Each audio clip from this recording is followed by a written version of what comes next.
오늘의 이야기 사랑하는 성도 여러분, 그리고 진리의 말씀을 사모하는 모든 분들께 하나님의 평강이 함께 하시기를 기도합니다.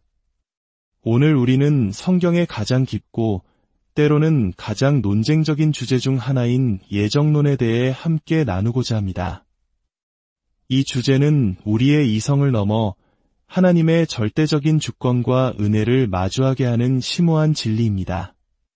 본격적인 말씀의 여정으로 들어가기 앞서 만약 오늘 이 나눔이 여러분의 마음에 울림을 주고 하나님의 은혜를 더 깊이 깨닫는 시간이 된다면 구독과 좋아요를 통해 이 은혜의 말씀이 더 많은 영혼에게 흘러갈 수 있도록 동참해 주시길 부탁드립니다.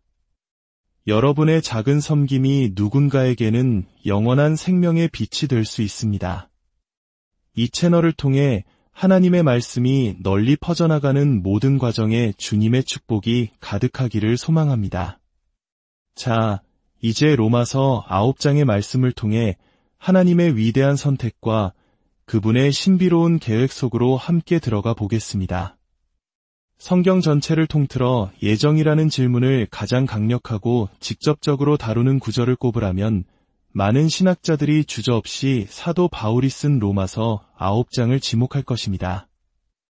이 본문은 단순히 야고비에서 대신 선택받은 사건을 넘어 예정론의 핵심과 그 논쟁적인 지점들을 깊이 파고들기 때문입니다. 오늘 우리는 이 로마서 9장을 중심으로 사도 바울이 우리에게 전하고자 했던 하나님의 선택에 관한 메시지에 귀를 기울여 보겠습니다. 로마서 9장 9절부터 함께 읽어보겠습니다. 약속의 말씀은 이것이니 명년 이맘때에 내가 이르리니 사라에게 아들이 있으리라 하심이라. 그뿐 아니라 또한 리브가가 우리 조상 이삭 한 사람으로 말미암아 임신하였는데 그 자식들이 아직 나지도 아니하고 무슨 선이나 악을 행하지도 아니한 때에 택하심을 따라되는 하나님의 뜻이 행위로 말미암지 않고 오직 부르시는 이로 말미암아 서게 하려 하사 리브가에게 이르시되 큰 자가 어린 자를 섬기리라 하셨나니 기록된 바 내가 야곱은 사랑하고 에서는 미워하였다 하심과 같으니라. 사도 바울은 하나님의 선택, 즉 예정을 설명하기 위해 한 쌍의 인물을 예로 듭니다. 바로 야곱과 에서입니다. 그런데 왜 하필 이 두 사람일까요? 바울이 쌍둥이 형제를 선택한 데에는 아주 중요한 신학적 의미가 담겨 있습니다. 쌍둥이라는 것은 그들이 동일한 부모, 동일한 가정 환경, 동일한 시대적 배경 속에서 태어났다는 것을 의미합니다. 인간적인 조건으로 볼 때 그 어떤 것도 다르지 않았습니다. 심지어 한 어머니의 태 속에 함께 있었죠. 이처럼 모든 환경적 요소를 완벽하게 통제한 상태에서 바울은 한 사람이 다른 사람보다 먼저 심지어 태어나기도 전에 선택받았다는 사실을 강조합니다. 그 자식들이 아직 나지도 아니하고 무슨 선이나 악을 행하지도 아니한 때에 이 구절은 하나님의 예지, 즉 미리 아심에 대한 질문을 던집니다. 예정론에 대한 가장 대중적인 반론 중 하나는 바로 예정론입니다. 이 견해는 기본적으로 하나님께서 영원 전부터 시간의 흐름을 내다보시고 누가 믿음을 선택할지 미리 아신 후에 그 지식에 근거하여 그들을 선택하셨다는 주장입니다. 하지만 로마서 9장은 이러한 견해에 대해 매우 날카롭게 이야기합니다. 바울은 쌍둥이가 태어나기 전에 그리고 어떤 선한 일이나 악한 일도 행하기 전에 하나님의 선택이 이루어졌다고 분명히 말합니다. 물론 예정론자들도 하나님의 선택이 창세전에 이루어졌다는 점에는 동의합니다. 하지만 그들은 그 선택의 근거가 미래의 인간이 행할 행위, 즉 믿음의 선택에 있다고 주장합니다. 그러나 본문을 자세히 보십시오. 만약 사도 바울이 예정론을 지지했다면 이보다 더 좋은 설명의 기회는 없었을 것입니다. 그는 하나님께서 야곱이 장차 믿음으로 순종할 것을 미리 아셨기 때문에 그를 선택하셨다라고 간단히 덧붙일 수 있었습니다. 하지만 성경은 단 한 번도 그렇게 말하지 않습니다. 오히려 바울은 그들이 어떤 선이나 악도 행하기 이전에 선택이 이루어졌다는 사실을 굳이 강조합니다. 왜일까요? 그 이유가 바로 뒤따라 나옵니다. 택하심을 따라 되는 하나님의 뜻이 행위로 말미암지 않고 오직 부르시는 이로 말미암아 서게 하려 하사, 이 말씀의 핵심은 바로 하나님의 목적입니다. 바울이 이 모든 것을 설명하는 이유는 우리의 구원이 인간의 어떠한 행위나 공로, 심지어 미래의 선택에 근거하는 것이 아니라 전적으로 하나님의 주권적인 목적과 부르심에 달려있다는 것을 분명히 하기 위함입니다. 이 구절의 전체적인 분위기는 예정론의 개념과 정면으로 배치됩니다. 구원의 공로가 인간에게 조금이라도 있다면 그것은 더 이상 온전한 은혜가 아니기 때문입니다. 구원은 인간의 행위가 아닌 부르시는 이에게 달려 있습니다. 우리의 구원에 대한 모든 영광은 오직 하나님께만 돌아가야 합니다. 이것이 사도 바울이 목숨을 걸고 지키려 했던 복음의 핵심입니다.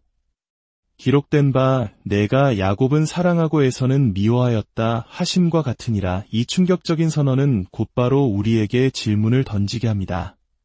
그렇다면 하나님은 불공평하신 분인가? 14절에서 바울은 마치 우리의 마음을 읽은 듯이 스스로 묻습니다. 그런즉 우리가 무슨 말을 하리요? 하나님께 불의가 있느냐? 그리고 그는 자신이 할 수 있는 가장 강력한 표현으로 대답합니다. 그럴 수 없느니라. 사도 바울과 같은 위대한 스승은 가르침을 전할 때 듣는 이들이 어떤 부분에서 어려움을 느끼고 어떤 반론을 제기할지 미리 예측합니다. 바울이 여기서 하나님께 불의가 있느냐? 라는 질문을 던진 이유는 하나님의 절대 주권에 따른 선택을 이야기할 때 사람들의 첫 반응이 거의 예외 없이 그건 불공평해 라는 것을 너무나 잘 알고 있었기 때문입니다. 흥미로운 점은 인간의 자유의지를 강조하는 알미니안주의 신학에 대해서는 아무도 불공평하다고 항의하지 않는다는 것입니다. 오히려 그들의 주장은 인간의 공평함에 대한 관념에 매우 잘 부합합니다. 제가 지금 여러분과 나누고 있는 이 어거스틴적 그리고 칼뱅주의적 예정론이 사도 바울이 가르쳤던 것과 동일하게 불공평하다는 비판을 받는다는 사실은 오히려 우리가 올바른 길을 가고 있다는 역설적인 증거가 되기도 합니다. 그렇다면 바울은 하나님의 선택이 공의롭다는 것을 어떻게 변호할까요? 그는 인간의 미래 행위를 근거로 들지 않습니다. 대신 하나님의 절대적인 주권과 자비의 권리에 호소합니다.